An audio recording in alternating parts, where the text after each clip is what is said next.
भारत सरकारच्या आजच्या कॅबिनेटमध्ये झालेला जो निर्णय आहे जातनिहाय जनगणनेचा, त्याचं मी स्वागत करतो आणि हा ऐतिहासिक निर्णय आहे. कारण हा स्वातंत्र्यानंतर इतक्या वर्षानंतर प्रधानमंत्री नरेंद्र मोदीजी यांनी घेतलेला अतिशय धाडसी निर्णय आहे आणि म्हणून मी शिवसेना त्याचं स्वागत करते आणि शिवसेना पक्ष त्यांच्या निर्णयाचं पूर्ण समर्थन करून त्यांना पाठिंबा देतोय.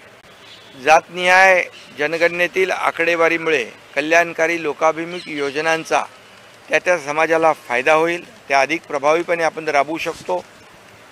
समाजातील आर्थिक व सामाजिक विषमता दूर होईल आणि भारतरत्न डॉक्टर बाबासाहेब आंबेडकर यांच्या स्वप्नातील सामाजिक आणि समतेचा जी काही संकल्पना होती ती प्रत्यक्षात येईल आणि त्यांनी जे संविधान लिहिलं, घटना लिहिली, त्यामध्ये सर्वसामान्य माणूस, शेवटचा घटक, त्याच्यापर्यंत न्याय पोहोचला पाहिजे. या निर्णयामुळे हा शेवटच्या घटकापर्यंत न्याय पोहोचेल. असे कठोर आणि धाडसी, लोकाभिमुख, जनतेच्या हिताचे, देशाच्या हिताचे निर्णय घेण्याला धाडस लागतं आणि या देशाचे प्रधानमंत्री नरेंद्र मोदीजी यांनी त्यांच्या कृतीतून वारंवार दाखवून दिलेलं आहे. मग ते नारी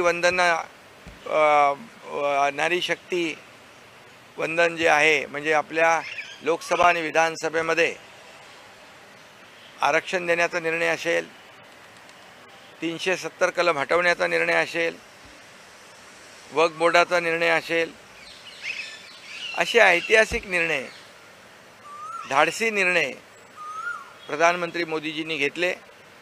सर्व समाजातल्या जातीपातींना एक प्रकारचा न्याय देण्याचं काम या निर्णयामधून मिळणार आहे.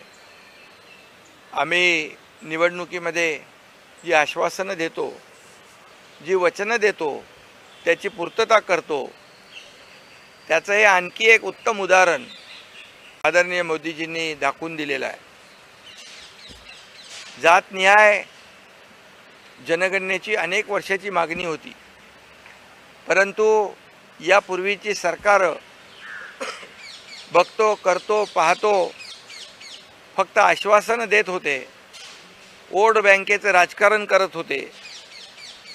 खरं तर जातनिहाय जनगणनेला फक्त तोंड देखली मागणी काही वेळा त्यांनी केली, परंतु इतके वर्ष त्यांचं सरकार असून त्यांनी कधीच या बाबतीमध्ये जातनिहाय जनगणनेचा निर्णय घेतला नाही.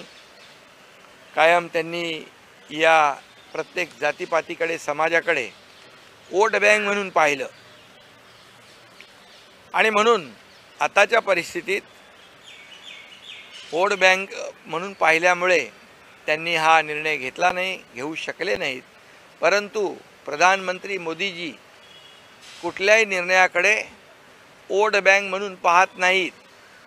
म्हणून घेतलेले निर्णय ऐतिहासिक आणि धाडसी निर्णय ठरले.